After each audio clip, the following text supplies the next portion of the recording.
है कि कहानी। दिनेश और अनीता का एक खुशहाल परिवार था। उनके घर में वैसे तो कोई दिक्कत नहीं थी, पर उनकी बहू को अपने ससुराल रहने से ज्यादा मायके रहना अच्छा लगता था।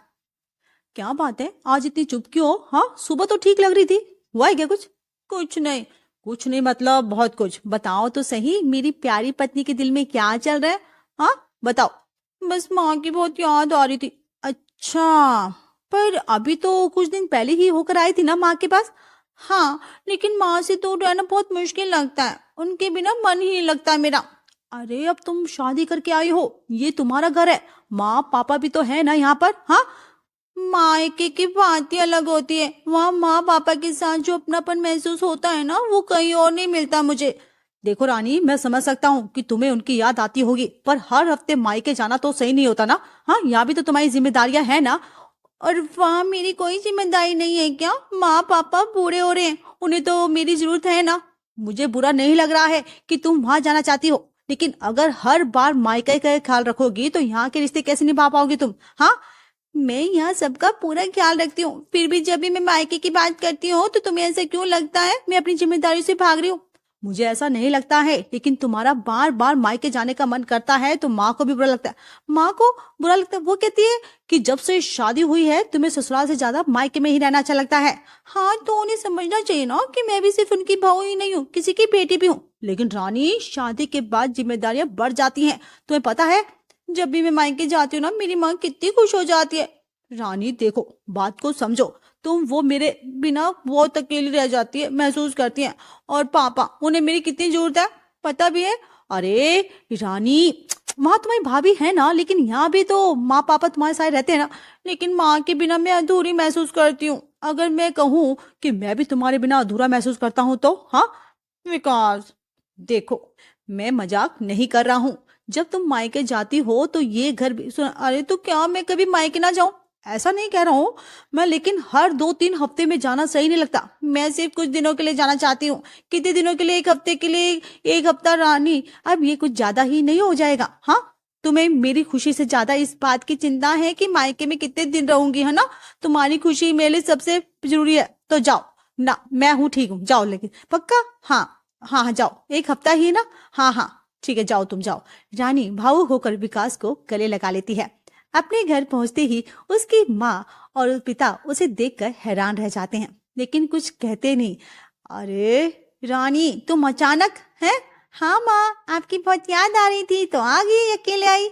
ओ अकेली आई हो? विकास और राज भी नहीं आया क्या? नहीं पापा, बस राज आया है। राज दौड़ता हुआ अंदर आता है और नाना नानी को देखकर खुशी से उछल पड़ता है। सरोज राज को गोद में उठा लेती है और प्यार से चूमती है। मेरा राजा बेटा आ गया, कितने दिन बाद आए हो? हाँ, बहुत याद आ रही थी बच्चू। हाँ, मुझे भी दीदी, ये लो चाय। सफर से आई हो ना, थक गई होगी आप। हाँ भाभी, सच में बहुत सुकून मिल रहा है यहाँ आकर। सरोज रानी को प्यार से बैठने का इशारा करती है और उसके सर पर हाथ फेरती है, लेकिन बिना बताए। क्यों आई बेटा? हाँ, सरप्राइज देने के लिए। बेटा फिर भी बता के आती तो सही रहता ना। भला बता के भी कोई सरप्राइज दिया जाता है क्या मम्मी? हाँ, सभी हंस पड़ते हैं। घर में खुशी का माहौल बन जाता है। रानी वापस अपने ससुराल चली जाती है, पर रानी का ये मायके का सिलसिला थमता ही नहीं था। कुछ दिनों बाद रानी फिर से बोल पड़ती है। माँ जी, आपसे एक बात करनी थी। हाँ हाँ बोलो, क्या बोला? मैं कुछ दिनों के लिए मायके जाना चाहती हूँ। फिर से? अभी कुछ हफ्ते पहले ही तो होकर आई हो ना तुम। हाँ, लेकिन माँ पापा से मिलने भी काफी दिन हो गए ना। देखो रानी, तुम्हारा मायका है, लेकिन अब तुम्हारी जिम्मेदारी इस घर में है और बार बार वहां जाना सही नहीं होता है। पर माँ जी देखो ना। अरे देखो क्या, तुम्हें मायके जाने से रोकते नहीं है, लेकिन हर महीने जाना तो सही बात नहीं होती ना। विकास और हम सबको भी तो तुम्हारी जरूरत है ना। रानी कुछ कहने जाती है, लेकिन अनीता के लहजे को देखकर वो समझ जाती है कि कोई फायदा नहीं है। रानी मायके जाने की ठान लेती है और वह अपने बेटे राज को एक रटवा लगा देती है। राज, इधर आओ बेटा। क्या हुआ मम्मी? देखो, अगर मैं तुम्हें बहुत सारी चॉकलेट दे दूं तो तुम मेरी बात मानोगे? सच मम्मा? कौन सी बात? जब पापा आए तो उनसे कहना मुझे नानी के घर जाना है, ठीक है? बस जिद पकड़ लेना जब तक पापा हाँ ना बोले। लेकिन मम्मा, दादी ने तो मना किया था ना। हाँ, लेकिन तुम पापा और दादी से कहोगे तो वो मान जाएंगे ना। फिर हम नानी के घर मजे करेंगे, ठीक है? हाँ ठीक है, और मुझे चॉकलेट भी मिलेगी। हाँ बेटा जरूर, बहुत सारी चॉकलेट। ठीक है मम्मा, मैं पापा और दादी से कह दूंगा। रानी मुस्कुरा देती है और राज खेल में लग जाता है। शाम होते ही जैसे ही विकास घर आता है, राज अपनी जिद का नाटक शुरू कर देता है। राज अपनी दादी और दादा से भी यही जिद करने लगता है। पापा मुझे नानी के घर जाना। अरे बेटा अभी कुछ दिन पहले ही तो होकर आए थे ना नानी के घर। नहीं मुझे अभी फिर जाना। अनीता और दिनेश भी बाहर आकर खड़े हो जाते हैं। क्या हुआ राज बेटा? हाँ दादी मुझे ना नानी के घर जाना है बस। लेकिन बेटा अभी तो तुम वहीं से आए हो ना, ऐसा क्या है जो यहाँ नहीं आया है? वहाँ नानी है, नाना है, बहुत सारी चॉकलेट भी। विकास समझ जाता है कि राज को ये बात सिखाई गई है। वो रानी की ओर देखता है और चुपचाप खड़ी है। तभी अनीता विकास से कहती है, बेटा मेरा मानना है कि राज को उसके नानी के घर छोड़ाओ। जब उसका मन भर जाएगा ना तब आ जाएगा। नहीं माँ, मैं अपने बेटे को अकेले नहीं भेज सकती। तो फिर अगर राज जाएगा तो मैं भी उसके साथ जाऊंगी। क्यों? हाँ मैं राज को अकेले नहीं भेज सकती ना, वो छोटा है ना अभी। अभी उसे मेरी जरूरत है। रानी तुम फिर से वही कर रही हो। तुम हर बार मायके जाने के बहाने ढूंढती रहती हो। हाँ ये कोई बहाना नहीं है विकास, मैं राज के साथ 2 महीने के लिए मायके जा रही हूँ। राज की जिद और रानी के फैसले के आगे सब चुप हो जाते हैं। विकास गहरी सांस लेकर चुप हो जाता है। रानी के जाने के बाद ही राज और उसके घर वालों को बहुत परेशानी आने लगती है। माँ टिफिन तैयार हुआ कि नहीं? मुझे देर हो रही है। बस बेटा बना रही हूँ, थोड़ा इंतजार कर लो। माँ रोज रोज देर हो रही है, ऑफिस में सब नाराज हो जाते हैं। अरे बहू होते तो यहाँ पर सब दिक्कत नहीं होती, वो टाइम से टिफिन बना देती। विकास कुछ नहीं बोलता, बस गहरी सांस लेकर मोबाइल निकाल कर देखता। तभी ऑफिस से कॉल आता है। सर बस अभी निकल रहा हूँ, बस बस अभी आ रहा हूँ सर। अनीता जल्दी जल्दी टिफिन पैक करके देती है, लेकिन विकास का चेहरा चिड़चिड़ा सा भर जाता है। रानी के ना रहने के कारण अनीता की तबीयत खराब होने के बावजूद उन्हें घर का काम करना पड़ता है। अरे क्या हुआ? हाँ कुछ नहीं, बस सर भारी लग रहा है, बहुत थक गई हूँ। तो तुम आराम क्यों नहीं कर लेती? हाँ अगर मैं आराम करूंगी तो घर का काम कौन करेगा? कपड़े धुलने हैं, खाना बनाना है, सब कुछ पड़ा है। रानी होती तो सब संभाल। बस भी करो, अपनी मर्जी से गई है वो, अपनी मर्जी से आएगी। हमें तो संभालना पड़ेगा अपने घर का काम। इतने में दरवाजे की घंटी बजती है। अनीता किसी तरह उठकर दरवाजा खोलती है तो दूध वाला खड़ा था। अनीता दूध लेती है। तभी राज की पढ़ाई कमजोर होने की शिकायत आती है। हेलो लोकेश जी, हम राज के स्कूल से बोल रहे हैं। हमें आपसे कुछ जरूरी बात करनी थी। आप क्या अभी फ्री हैं? आप बताइए। जी हाँ हाँ जी बताइए, क्या है? राज की पढ़ाई में बहुत गिरावट आ गई है। वो क्लास में ध्यान नहीं दे रहा है और उसके टेस्ट में नंबर भी बहुत कम आ रहे हैं। तो आप बताइए क्या? लेकिन घर पर तो वो पढ़ाई करता है, ऐसा तो लग नहीं रहा।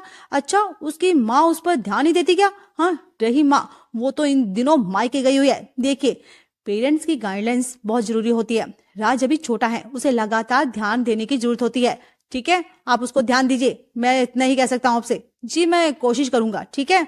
फोन काटते ही विकास सर पकड़कर बैठ जाता है। घर की सारी परेशानियां अब उसे साफ नजर आने लगती है। लेकिन विकास इस बार रानी को सबक सिखाने की सोचता है। कुछ दिनों बाद वो रानी के मायके पहुंच जाता है। भाभी विकास घर आएंगे। अरे वाह, फिर तो उनके लिए कुछ अच्छा बना देती हूँ। हाँ हाँ भाभी, उनकी पसंद का खाना बनाओ ताकि खुश हो जाए। लगता है दीदी वो आपको लेने के लिए आ रहे हैं। अरे हाँ हाँ देखते हैं। विकास के आने के बाद घर के सभी लोगों को पता चलती है कि विकास कुछ दिनों के लिए नहीं बल्कि रानी के साथ 2 महीनों के लिए रहने आए हैं, जिस वजह से घर में बहुत सारी परेशानियां खड़ी हो जाती हैं। रोहन एक बात कहूँ? बोलो बोलो। हाँ विकास जीजू, जब से आए हैं मुझे अपने कपड़ों पर ध्यान देना पड़ रहा है। ऐसा क्या हुआ पहले? हाँ आराम से जो चाहती थी पहनती थी, लेकिन अब जो मुझे हर बार सोच सोच कर सूट सलवार पहनना, साड़ी पहनने वो तो मैंने भी नोटिस किया है, लेकिन इसमें दिक्कत क्या है? हाँ बताओ। दिक्कत ये है कि मैं हमेशा अपने हिसाब से रहती थी, अब अचानक मुझे खुद को बदलना पड़ रहा है। वो तो मैं समझ सकता हूँ, पर रोहन मुझे हर वक्त ध्यान रखना पड़ता है। मैं कैसे बैठूं, क्या पहन रही हूँ क्या नहीं, ये सब बहुत बहुत परेशान हो रही हूँ मैं। अरे बस कुछ दिन की बात है, झेलो ना प्लीज। झेल ही तो रही हूँ, और क्या कर सकती हूँ। वो उदास होकर अलमारी से सूट निकालती है और जींस वापस रख देती है। दोपहर में रोहन ऑफिस की मीटिंग में शामिल होने की कोशिश करता है, लेकिन बाहर बच्चों के खेलने और घर की चहल पहल से बार बार परेशानी होती रहती है। रोहन तुम्हारी आवाज क्लियर नहीं आ रही है क्या? आसपास बहुत शोर है। जब ओ सॉरी सॉरी सर, मैं अभी माइक म्यूट कर रहा हूँ। वो जल्दी से माइक म्यूट करता है और बाहर जाकर देखता है राज, रानी और बाकी घर वाले हंसते बोलते दिखाई देते हैं। अरे यार थोड़ा धीरे बोल सकते हो ना, मेरी मीटिंग में हूँ। और अरे हाँ, तो इतना गुस्सा क्यों कर रहे हो? हाँ, गुस्सा नहीं कर रहा हूँ, लेकिन जब से जीजा जी आए हैं ना, घर में कोई शांति नहीं बचे। घर तो घर ही रहेगा ना, ऑफिस थोड़ी ना बन जाएगा। रोहन निराश होकर वापस अपने कमरे में चला जाता है। गहरी सांस लेकर माइक ऑन करता है। मीटिंग चलती रहती है, लेकिन रोहन का ध्यान भंग होता रहता है। शाम का समय होता है। सरोज सोफे पर बैठी चुपचाप सोच रही थी, तभी उसकी सहेली सविता का फोन आता है। अरे सरोज, कल की किटी पार्टी के लिए तैयार हो ना? अरे नहीं यार, अब मैं नहीं आ पाऊंगी। क्यों, तबीयत ठीक नहीं है क्या? तो हाँ बोलो। अरे तबीयत तो ठीक है, पर दामाद जी आए हुए हैं, अब उनके सामने बार बार किटी पार्टी के लिए जाना अच्छा नहीं लगेगा ना। अरे छोड़ो ना, तुम है थोड़ी तो तुम्हें थोड़ा ना रोकेंगे। चलो कोई बात नहीं, बात रुकने की नहीं है, लेकिन घर में हर समय उन्हें देखना पड़ता है ना, उनका ध्यान रखना पड़ता है। चलो फिर अगली बार से ही, ठीक है? हाँ ठीक है चल। सरोज फोन रखकर सोच में पड़ जाती है और किटी पार्टी का प्लान मन ही मन छोड़ देती है। सुबह का समय राहुल अपनी कुर्सी पर बैठकर चाय पी रहा था। रोज की तरह वो अखबार उठाने के लिए हाथ बढ़ाता है, लेकिन अखबार वहां नहीं था। अरे मेरा अखबार कहाँ है? हाँ पापा, अखबार तो विकास पढ़ रहे हैं। क्या? पर हमेशा मैं सबसे पहले पढ़ता हूँ।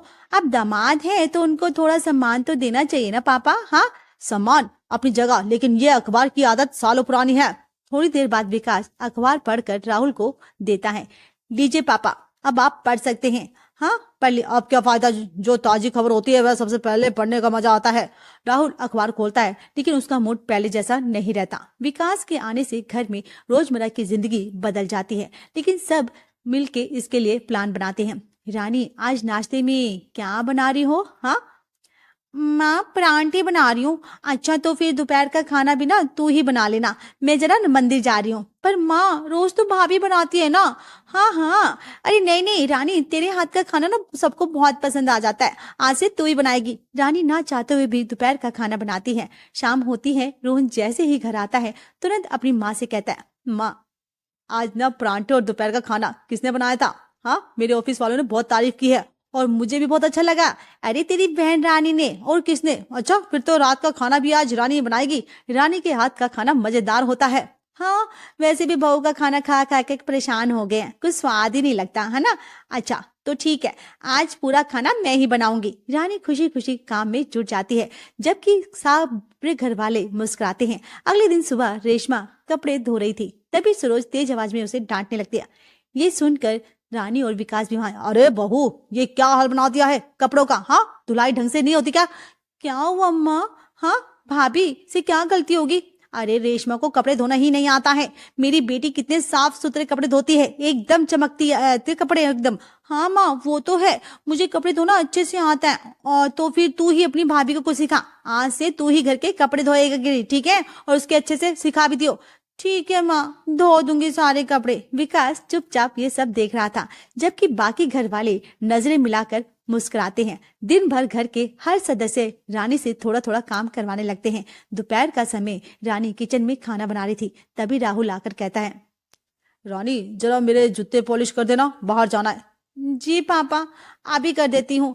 मुझे चाय पीनी है, चाय बनाकर दोगी? हाँ हाँ हाँ, अभी बनाती हूँ ना। दीदी दीदी, मेरे हाथ में ना चोट लगी है, आज काम वाली भी नहीं आएगी, आज आप बर्तन भी धो देना। हाँ हाँ, धो दूंगी। शाम होते होते तो रानी पूरी तरह से थक जाती है, पर सरोज के पास जाकर बैठ जाती है। माँ, इतना काम तो मैं अपने ससुराल में भी नहीं करती जितना यहाँ कर रही हूँ। हाँ बेटा, अपने घर का काम तो करना ही पड़ता है ना। हाँ नहीं माँ, मुझे लगता है मुझे ना अपने घर वापस चले जाना चाहिए। इतना सुनते ही घर के बाकी सदस्य पास आ जाते हैं। अरे नहीं नहीं दीदी, इतनी जल्दी जाने की क्या जरूरत है, कुछ दिन और रुक जाओ ना। हाँ हाँ रानी, तेरे बिना ना घर सुना सुना लगने लगेगा। दामाद जी तो हमारे साथ अच्छे से घुल मिल गए हैं, ऐसे अचानक जाना ठीक नहीं लगेगा ना। हाँ पापा, अब बहुत दिन हो गए, मुझे सच में वापस जाना चाहिए। अरे बेटा, अब आई हो तो थोड़ा और रुक जाओ ना, इतनी जल्दी क्या है? हाँ मम्मा, असल में ना माँ, विकास के माता पिता भी अकेले हो गए होंगे ना, इसलिए मुझे जाना ही चाहिए। पर दीदी, आप थकी हुई तो लग रही हो, तो कुछ दिन और आराम कर लो। नहीं भाभी, असल में वहां भी तो घर के काम है ना, मुझे अब सच में निकलना होगा। विकास सब समझ चुका था और सभी घर वाले एक दूसरे की ओर देखकर मुस्कुराते हैं, क्योंकि उनका प्लान कामयाब हो चुका था। रानी अपने कमरे में सामान पैक करने चली जाती है। विकास मुस्कुराते हुए सरोज और राहुल के पास आता है। माँ पापा, मैं आपको दिल से धन्यवाद करना चाहता हूँ। अरे नहीं नहीं दामाद जी, जिस समस्या को मैं इतने दिनों से सुलझाने की कोशिश कर रहा था, आपने उसे पल भर में हल कर दिया है। बेटा, इस तरह से धन्यवाद ना कहो, ये तो हमारा फर्ज था। हाँ बेटा, कभी कभी गलती का एहसास करवाना जरूरी होता है। सही काम आपने। अब मैं रानी और राज को लेकर वापस चलता हूँ, नहीं तो कहीं ये फिर से रुकने का मन बना ले तो। सभी हंसने लगते हैं और यहीं पर वो अपने ससुराल पहुंच जाती है। अगर हमारी वीडियो आपको पसंद आए तो हमारे चैनल बर्ड्स वेब को सब्सक्राइब करें, लाइक, शेयर और कमेंट्स करना ना भूलें। Thanks for watching.